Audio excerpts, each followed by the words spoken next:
日本導彈入駐琉球，中美日開啟電話溝通。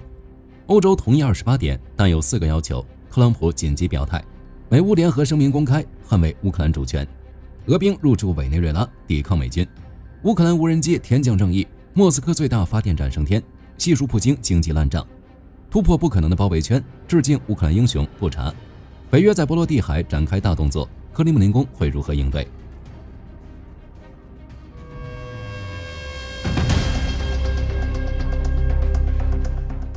事實證明，日本在武裝並不只是武裝自己，他還準備刀刃向外。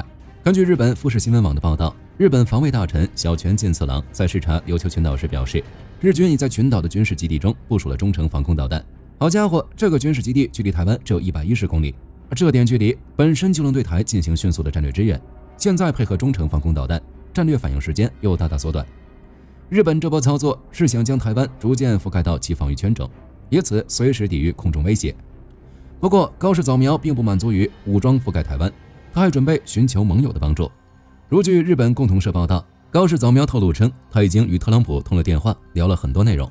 火力軍在這裡挑2個重點聊，一個是特朗普對高市想要搞事的想法並沒有提出反對。他在通話中確認，美日之間依舊保持緊密的合作關係，而且他還稱高市早苗是非常親密的朋友，歡迎隨時打電話過來。只不過火力軍沒記錯的話，這2人好像只見過1、2次面。第2個重點，特朗普在通話裡提到了中國。可惜的是，高市早苗並沒有透露關於中國的具體內容。不過，我們從特朗普在真實社交平台的發文可以看出特朗普的態度。他直言稱，中美關係非常牢固，雙方不久前會晤非常成功。一口氣說出2個非常，可見特朗普對中美交流是比較滿意的。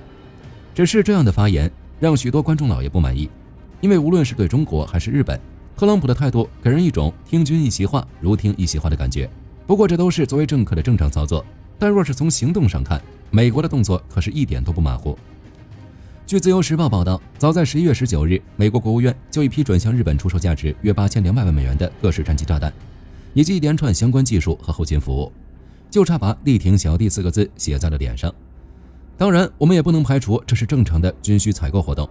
日本也很清楚，僅靠美國的裝備遠遠無法支撐其進行國際博弈，於是準備學習白宮設立政府效率部，提高自己財政和行政的辦事效率，以此更好地支持日本對外武裝覆蓋行動。根據日經亞洲評論報道，新成立的效率部屬於高市早苗負責任的積極財政政策承諾的一部分。從已曝光的情況看，他幾乎照搬了馬斯克的 DOGE 部門，準備往減稅、補貼以及跨政門行政方面下狠手。但日本官員並不想往自己身上套枷鎖。財政大臣片山高月就對此消極道，這一政策難以持續，更不用說 DOGE 部門成立僅短短8個月就被悄然解散，連根毛都不剩。那麼你認為日本版 DOGE 能活多久？歡迎大家在評論區留言討論。比起亞洲的糾紛，特朗普對歐洲、對俄烏衝突的態度十分明確。在提出28點和平計劃後，他又在與烏克蘭商討後共同發表聯合聲明稱，要堅決捍衛烏克蘭主權。這葫蘆裡到底賣的什麼藥？而且歐洲也在這時突然表示同意特朗普的28點和平計劃，但必須滿足4個新要求。這會不會是28點變19點的原因呢？新28點和平計劃新鮮出爐，用一句話總結：餓壞了的食客等着廚子將主菜搬上桌，吃抹乾淨後要求享用飯後甜點。從拒絕烏克蘭加入北約到割讓烏克蘭大片領土，條約裡有成百上千個單詞，但無論是軍工還是經濟領域，翻來覆去就只剩下了2個字：瓜分。就連德國總理默茨也表示，28點中的財政部分不可接受。更不用說烏克蘭未來100天內還得進行總統選舉，如果澤連斯基真在上面寫下自己的名字，憤怒的烏克蘭人民絕對會將其釘在歷史書上最醜陋的一頁。這條約又將成一紙空文了嗎？還真不一定。作為飯後甜點的歐洲提出了新的建議，他們對澤連斯基語重心長道，條約是可以簽的，戰爭也是可以馬上結束的。但是他們目光如炬，盯着美國和俄羅斯，得讓他們答應4個要求。據彭博社報道，這4點要求來自一份反提案，而反提案名義上是对和平計劃的反對與抗議，但在這裡我們卻能將其視作28點的補充。其一，要求美國提供北約第5條的安全保障，這點明顯是在回應和平計劃中烏俄與歐洲締結互不侵犯條約。大家懂的都懂，歷史上的互不侵犯條約唯一的作用就是用來撕毀的，尤其簽約者還是慣犯俄羅斯。蘇波互不侵犯條約簽訂7年後被撕毀，蘇日互不侵犯條約簽訂4年後撕毀，蘇德條約更是只堅持了可憐的2年。按照以上規律，俄烏簽約後，俄羅斯能不能遵守1年呢？其二，要求被凍結的俄資產用於重建和賠償基輔。對於該要求，火力軍只能說烏歐還是太心軟了。先不說烏東4周遍地炮彈坑，包括基輔在內的重要城市也因遭遇俄軍大規模空襲變得殘破不堪。僅靠被凍結的資產可能還無法滿足支持重建家園的需求。第3個要求，拒絕俄羅斯割讓領土的要求，因為在28點草案中，不僅要讓烏克蘭承認烏東4周大部分領土屬於俄羅斯，還要求烏克蘭割讓剩下1/4的頓涅茨克地區。這就相當於普京人在家中坐，免費的領地從天上來，這對俄羅斯實在太友好了。於是烏果斷拒絕。至於最後一點要求，則是烏歐方面堅持，只有在戰況沿當前技術線停止後，才會與俄羅斯就任何領土交換展開討論。這一點可討論度不多，這裡就不多做贅述。我們繼續聊美俄那邊對反提案的態度。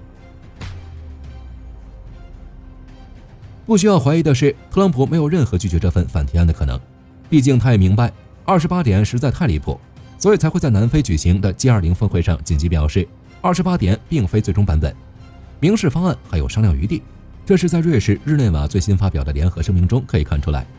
這項聯合聲明表示，必須完全維護烏克蘭的主權。俄羅斯那邊哪怕有反提案存在，他們還是佔了大便宜。但俄羅斯的野心從來不止烏東4周，4年的沉沒成本早已讓他把目光放在了烏克蘭更後方，甚至開始望向波蘭以及波羅的海。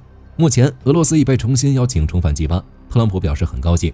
當然，大概能待多久還是個未知數，因為俄羅斯開始將目光投向了加勒比海。美國兵发委內瑞拉，美方人人自危。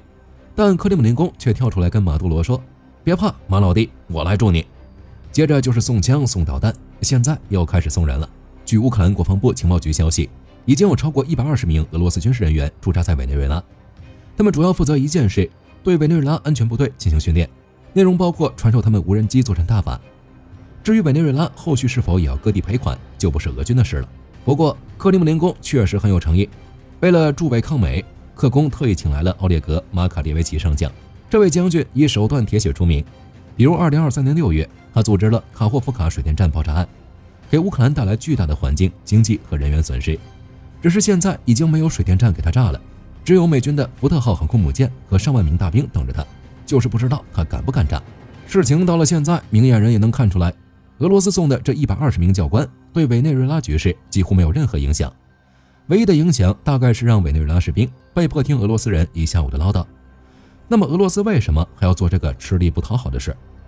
要回答這個問題，我們必須將其他事情連接起來。就比如上述提到的28點和平計劃，俄羅斯這是在向美國表示，如果28點的進展不完全符合俄羅斯的利益，那麼俄羅斯對委內瑞拉的援助只會有增無減。正如烏克蘭國防情報局局長布達諾夫所言，俄羅斯對委內瑞拉的部署並非是對美軍在該地區加強軍事存在的回應，而是利用委內瑞拉的軍事衝突作為掩護，嘗試與華盛頓對話。對話內容自然是如何更好地從烏克蘭身上多啃下一塊肉。面對俄羅斯的蠶食，烏克蘭並未坐以待斃，他們採取了直截了當的回應。據俄羅斯媒體阿斯特拉報道，莫斯科最大的發電站沙图拉發電厂在上午遭到多架無人機襲擊，引發的火災直接導致電力供應中斷。這座發電廠位於莫斯科以東120公里，裝機容量高達1500兆瓦，作用莫斯科地區功率最大的燃氣輪機。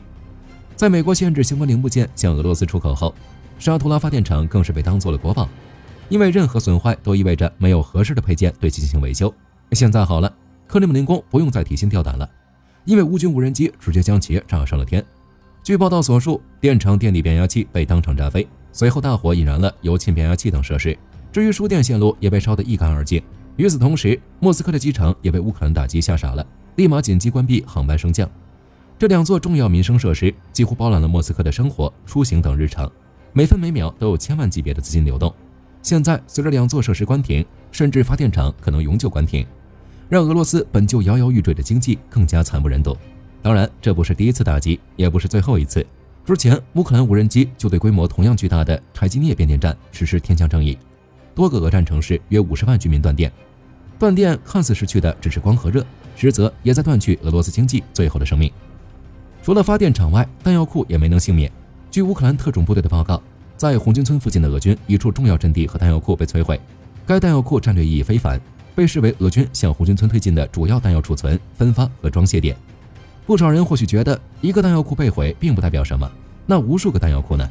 烏克蘭國防部網站最新數據統計顯示，截至11月23日，烏軍對俄彈藥庫頻繁的打擊，讓俄軍損失和毀壞的火炮系統數量已超13053套。不到11個月，俄火炮系統損失量就已經超過了去年總和。能取得如此輝煌成就，跟英勇作戰的烏克蘭士兵密不可分。說到這兒，火力軍就想為大家介紹一位烏克蘭英雄布查，因為在他身上，火力軍看到了什麼才是人類的讚歌，是勇氣的讚歌。布查自2014年開始參戰，大大小小經歷了數百場戰鬥，輾轉基輔、赫爾松、扎波羅熱等地。但最傳奇的當屬索萊達爾戰役中，他所在小隊被敌人重重包圍，一隻烏克蘭蚊子也別想飛出去。想要突圍，就必須炸毀俄軍某處陣地，打開一個缺口。布查當夜孤身一人，在僅僅只有一挺機槍的掩護下，奔走在槍林彈雨中，成功埋設地雷並摧毀了預定地點。看到缺口，小隊急忙跟上，最終面對敵人絕不可能突破的包圍，布查小隊全員成功撤離。布查的勇氣讓人動容。今年他再次獲得勇氣勳章，這也宣告着他已獲得該獎項的所有3個等級。人類的讚歌是勇氣的讚歌，也是反抗侵略、不畏犧牲的烏克蘭士兵的讚歌。所以啊，28點和平協議開出的空头支票沒有打消烏克蘭士兵繼續抵抗俄羅斯的決心。更何況，歐洲也沒有放棄自己的盟友，他們從波羅的海出發，向俄羅斯施加了巨大的壓力。俄羅斯外交部發言人扎哈洛娃義憤填膺地表示，北約正把波羅的海變成自己的私家泳池，以此孤立俄羅斯。俄羅斯無論怎樣都不會接受。面對俄羅斯的極限施壓，北約表現出前所未有的強硬姿態。據綜合媒體報道，北約已正式在波羅的海舉行代號梅林的反潛演習作戰，而這已經是今年第2次舉行類似演習。根據北約的計劃，自2026年，該演習甚至將轉為常態化。北約如此高調，想法不言而喻，這是演都懶得跟俄羅斯演，直接打臉扎哈洛娃。我們就是要孤立俄羅斯。一方面，演習地點位於波羅的海哥特蘭島附近水域。當我們打開地圖，會發現該水域幾乎處於波羅的海核心位置。控制這片水域，就相當於切斷掉了俄羅斯大規模入侵波羅的海水域的可能。另一方面，演練科目包括模擬破壞波羅的海水下電纜。目前歐洲國家中，哪個國家最喜歡在波羅的海鋪設水下電纜？大家心裡都清楚。為了這次演習，北約還出動了 P8A， 作為首波兵力對海域進行廣泛搜索，隨後劃定可疑區域，與天基、岸基等平台共享情報。演習報告顯示 ，P8A 引導護衛艦模擬發射反潛火箭炮，逼迫一艘潛艇上浮投降。火力軍只能說好家伙，這波演習幾乎把從偵察、進攻，甚至對手投降都演變了。為了抵禦俄羅斯對波羅的海的入侵，北約這是做足了準備，現在就等俄羅斯上鈎。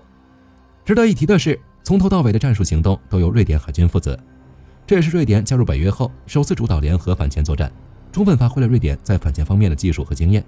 加上北約正依托成員國優勢，對水下反潛網絡進行系統性整合與布局，一張反潛大網正落在波羅的海上。面對這張大網，俄羅斯除了急得跳牆，做不了任何事。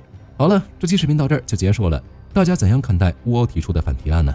普京派驻俄兵入驻委內瑞拉，到底在打什麼算盤呢？歡迎大家在評論區留言討論。若是喜歡本期視頻的話，不要忘記點點關注、點點讚。我是火力軍，下期再見。好的，各位觀眾朋友們，我們頻道一直在聊真實的軍事資訊和武器裝備，後台也經常有朋友問，有沒有值得推薦的入門級模型？今天就和大家分享一款近期接觸到的產品。首先，它的外形還原度做得相當不錯，比例準確，武器上的一些關鍵細節和標識也都有體現，材質也說得過去，拿在手上有不錯的分量感。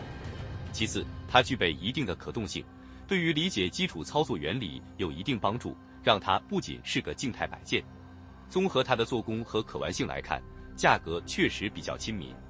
对於想入門模型收藏，或者單純想在桌上貼一個擺件的朋友來說，是一個性價比很高的選擇。商品鏈接已經給你們上了，感興趣的朋友可以自行了解。